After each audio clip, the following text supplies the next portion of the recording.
Welcome to Aerospace and Mechanical Labs, the second Aerospace and Mechanical Labs.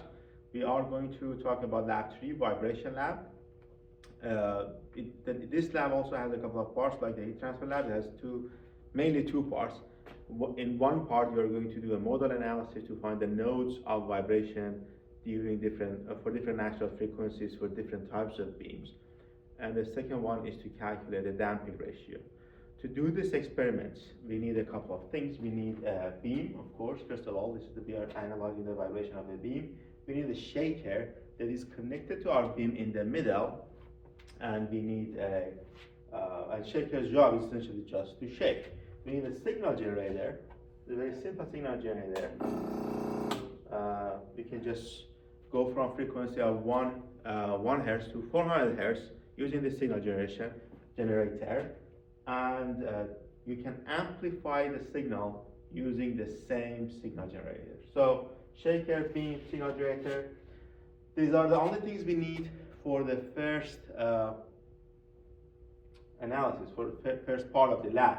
For the second part of the lab, damping ratio analysis, we have installed a strain gauge that is going to find a strain at this specific part of the beam. Right? And this strain gauge is connected to a data acquisition device that is connected to a laptop, of course. And we are going to write a code using LabVIEW, so we can extract strain data off of this strain gauge device. And the idea is you take the highest amplitude, initial highest amplitude, and then you remove the external source of vibration, which essentially means that you turn off the signal generator, and the signal is going to damp out. And you know all of the equations.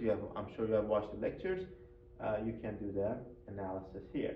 So let's do the first part of the lab. For the first part of the lab, the first thing you want to do is to calculate the natural frequencies for a free beam. See that we have a beam that has two free ends and one cantilever beam. Right? You have two beams that can be considered cantilever. So we can assume this is a fixed support in the middle, and this right here is a free support. Are these correct modeling of the beam we have? No, none of the two perspectives are the exact modeling of what we have. The reason is this fixed end is not fixed, is essentially in charge of vibrating your beam, right? And since we are holding this in the middle, this is also not a free beam. So our goal here is to actually take some measurements, the node points specifically, and compare the measurements we have made to the theory. Whichever theory that is closer to our measurements, there's less error essentially, is going to be the theory that presents this system, this vibrating system. Okay, you will be given the natural frequencies in the table, and they're also in the lecture notes if you want to use the lecture notes. But I'm going to do just the first mode of vibration for these two, and teach you how to do the analysis, how to make the measurements, and I'm going to let you guys do the rest of them yourself. So for the first mode of vibration for a cantilever beam, the natural frequency is between 9 and 10, 9 point something, right? So what you want to do is you want to turn on the signal generator, and you want to change the amplitude here to generate less noise. As you increase the frequency, you want to increase the amplitude as well, because you want to see higher movement, bigger movement, right? And this knob controls the frequency for us.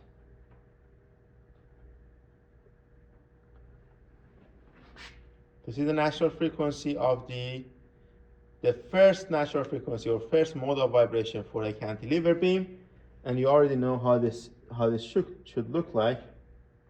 You can see as we go from the 9 hertz to 10 hertz, you see the obvious change in the type of vibrations you see. So first mode of vibration of a cantilever beam. How many nodes do we expect to see here? None, 0, because in a cantilever beam, the number of nodes is equals to the mode of vibration minus 1. So n minus 1, 1 minus 1 is 0. Okay? We don't really see any note. But the first modal vibration for the free beam though is happens around 16 hertz. And we do have all of the numbers in the lecture notes. I'm just going to increase the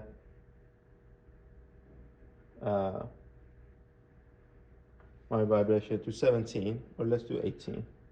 So we are sure we are higher than the first modal vibration for a free beam. And I'm going to increase the amplitude a little bit so the beam vibration is obvious. As you can see, we have the highest amount of vibration in the middle here. Then we have no vibration here around this area, and then vibration again.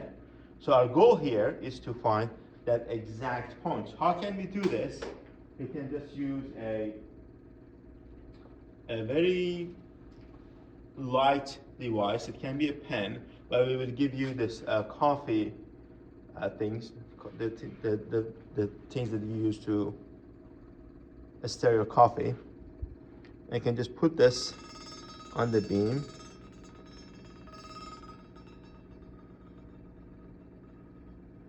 Wherever it stops moving, that is where your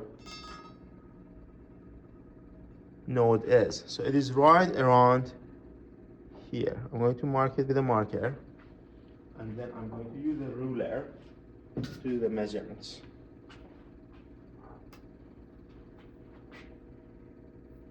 We can do inches or centimeters, but you probably want to do centimeters. So from this side, if we place our starting point of the coordinate system right here, you are at 15 centimeters. And then we have a node of vibration node here, somewhere here. It is around 82 centimeters. So we have two data points. First modal vibration free beam, nodes should be around 15 centimeters or 82 centimeters. And these are ballpark values. Your values may differ from mine, so don't get stuck in these values. But the idea is we are going to compare these two values to the values we get from the equations. And we have to solve the equations ourselves. And then, again, whichever gives us the smaller error has won the day, is the theory that we want to choose. You keep doing this for higher modes of vibration. You want to go up to 3, so we need to have the first, second, and third mode of vibration. For the cantilever beam, we expect to see 0 nodes at the first mode of vibration, 1 node at the second mode of vibration, and 2 nodes for the third mode of vibration. For a free beam, we expect to see 2 nodes for the first mode of vibration, 3 nodes for the second mode of vibration, and 4 nodes for the third mode of vibration. As long as you have all of your measurements, this is it for this part of the lab. Let's move on to the second part of the lab. To do the second part of the lab, you want to make sure that you have a strain gauge that is connected to the data acquisition device and that is connected to the computer, to laptop, right? And we want to write a LabVIEW code that is going to help us do this measurement. So the first thing you want to do is to open LabVIEW. Go to Programs, and LabVIEW is a National Instrument software, so we have to look for letter N right here. This is our LabVIEW. You open LabVIEW.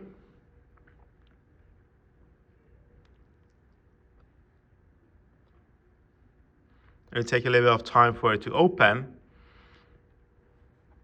Okay, and we want to create a project. We want to create a blank VI.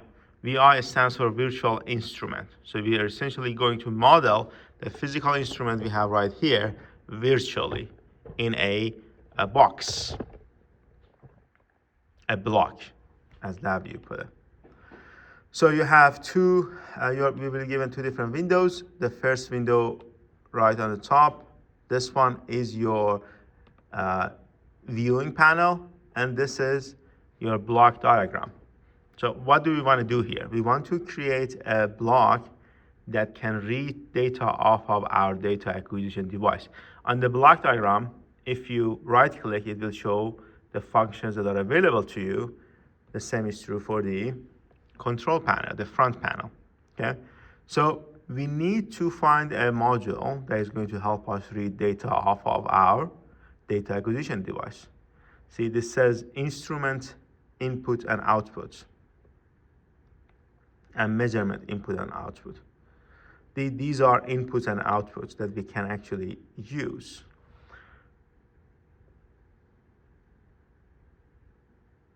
If you go on measurement input and output, IO, you're going to see NIDAQMX. This is the module we are looking for. And this, if you just hold your mouse button without clicking on this module, is going to give us a couple of different options. We want to use this one, which is the most comprehensive one and easiest to work with. Just click on it and then click at the location on the block diagram that you are interested in placing your module. Okay, it gives you, so it is asking us to set up the module. What are we planning to do? We are planning to acquire signal with this module. We are planning to acquire the strain gauge signal specifically right from here through this device. Okay. What is the signal we are acquiring? It is an analog input, and when you click on analog input, you're going to see a strain.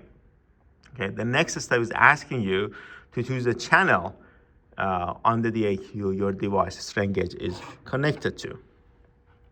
See, the channels have numbers on the side. 0, start from 0, 1, 2, 3. And if you can't really see the numbers, you can look up this value. The value that is closest to this number is channel 0, 1, 2, 3, and 4. So our module is connected to channel 2. I'm going to choose channel 2, select channel 2 here, and go from here. Okay. So it gives us this option. We have to set up our strain gauge right here. It is asking us what your input range is going to be. It goes from 1 milli to -1 milli units of a strain. And a strain is dimensionless, so 1 milli to -1 milli to -1 milli. You have to keep in mind that these are not units. This is not meters. This refers to milli. And if you want to do micro, you have to use U, right? So we want to extend this range to 100 milli, from -100 milli to 100 milli. This is a little big of a range for our purposes, but this way we are not going to miss any data points.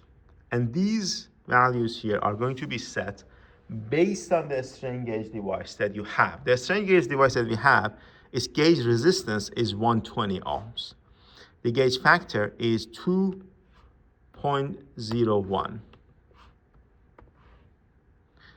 And we don't really need to set the initial voltage. We don't need to set the vex source, but we do need to set the strain configuration.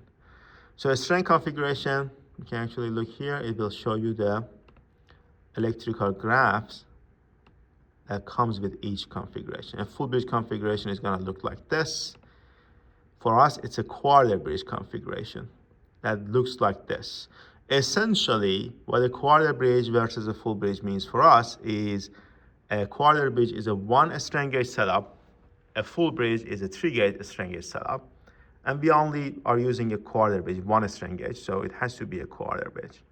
And then you go to this device tab, because the strain gauges are going to give us the value for a strain based on the changes in resistance of a circuit, right? And we have to tell it what resistance is equal to 0. So I'm just going to click on strain calibration and click next here. You see the values.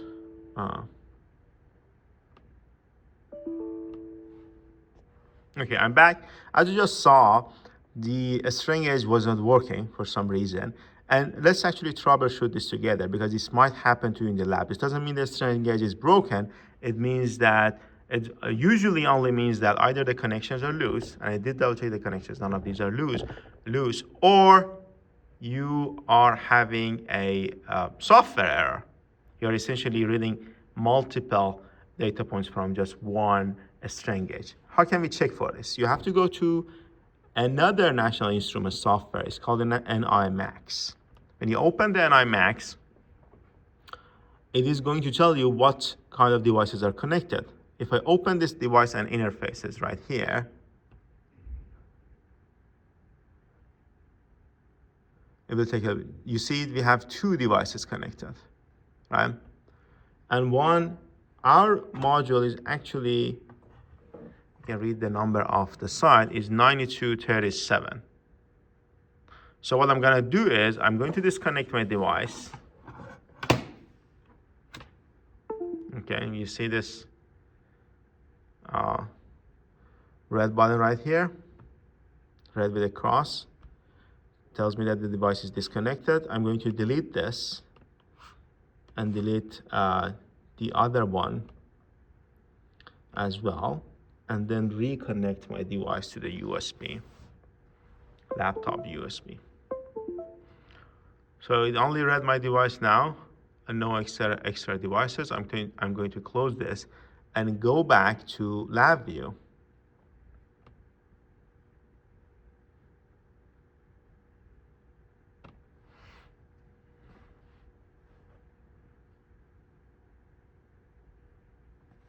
Okay, again, create another project, blank VI.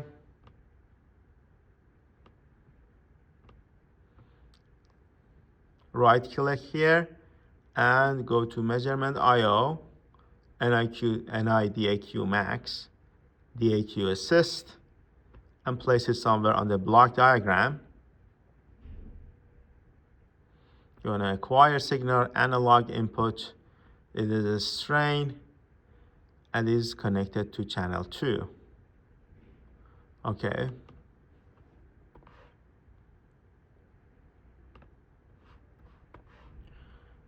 And you want to make sure that you set all of these correct values, and then you go to a strain calibration. So as calibration did go through, right now the initial values you're reading is -510 to the -6 for a strain with a 26% error. And we also have a gain adjustment reading as well. It is giving us the same error, okay? We are going to hit calibrate. So the reading is reduced to 400 times to -9, 10 to the -9 with a 2.02% error. This is an acceptable calibration for us. So you're gonna hit finish and also close this whole thing. We can actually change the number of data we are reading. The frequency is with we are reading this data. You might want to change this to continuous. At the end of the day, the continuous and samples are not going to differ that much. Our next step here is to create a visualization panel for our front panel. So I'm going to right click on the front panel. I'm going to go to graphs, and we want to have a waveform graph. So I'm just going to place it here. It will create a module in my block diagram. So I'm going to click on DAQ assist. I think we didn't set it up. Just give me 1 second to set this up again. And it is set up. Let's see if we can run this. I think we do need to do the calibration. Oh no, it is not set up. I'm not sure what happened, but we are going to do the calibration again. I guess this is good practice. 39% error. 0.01% error. Okay. Okay, so it did go through this time. I think I might have just closed the view. When it does create your block diagram of the DAQ assist, it gives you some options. So if you want to take this data, just click on the right side of the data, and then you can connect it to the waveform graph. Simple. So we want to see the graph right here. And we also want to write the data to a file. When you right click again and then file IO and write to measurement file. Very simple. Bring the module, click, and it will ask you to choose the location first of all and the type of data you want to write. You can change this to Microsoft XLSX, or we can keep it at text LVM. Doesn't really matter. You can use both. Let's do Microsoft. It's usually a little more convenient for everyone. So it is going to be stored in C user, local user documents, LabVIEW data, and test.xls. You can change the path, you can change the name of the file, you can do whatever you want to do here, and then hit OK. We want to come to this data again, click, and then go to, see when you hover on all of these, it will ask you, it is telling you what the data input should be. We are trying to write our signals, so this is our appropriate location. Then when I press run here, it should start working. It will give me this reading, and only this reading. But we don't want the reading to stop, so what we're gonna do is to add a while loop around our system, While loop can be found in a structure. We are essentially just telling the software to keep doing the experiment, keep reading and writing the data for me until I tell you otherwise, okay? So I'm just going to click on the while loop, and then you have to make sure that everything is included in your selection. You have the while loop. So right now, if I click run, it will keep running.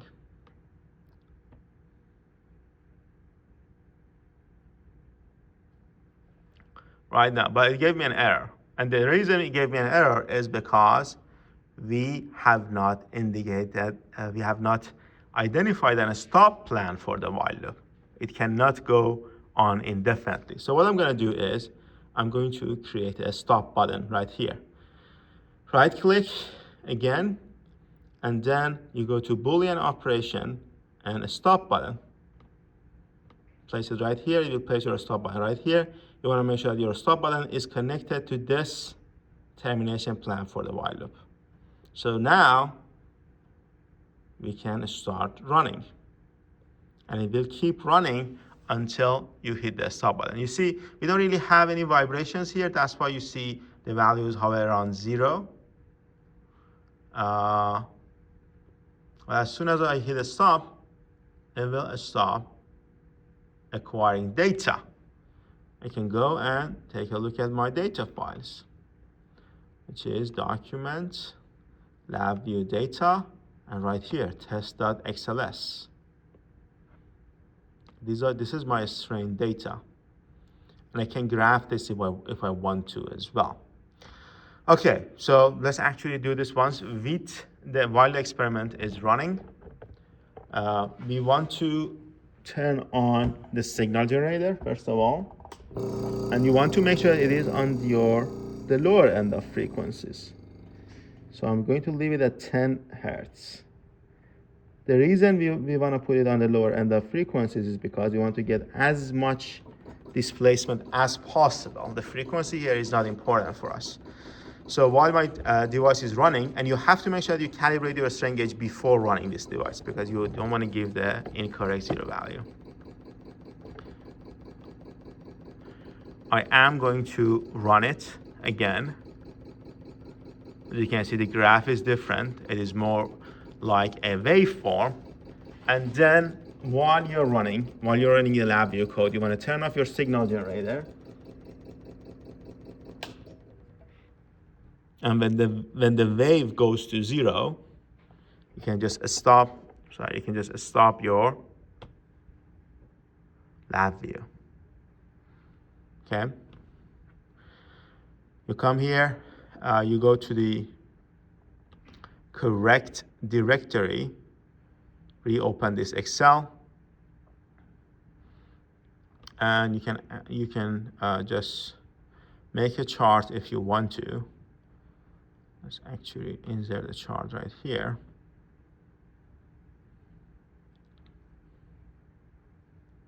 this is our chart. You have too many data points, that's why you see this as a bulk of points. But we are not really interested in the points, we are only interested in the lines. So you can remove the points if you want to from your analysis. And the only part of this we are interested is this part, this specific part. When you actually stopped the signal generator, this is where the dampening is happening, and this is the data you want to use, you want to record to calculate the damping ratio. Thank you for joining us for the vibration lab. This was all for the lab. Please let us know if you have any questions or concerns. Have a good rest of your day.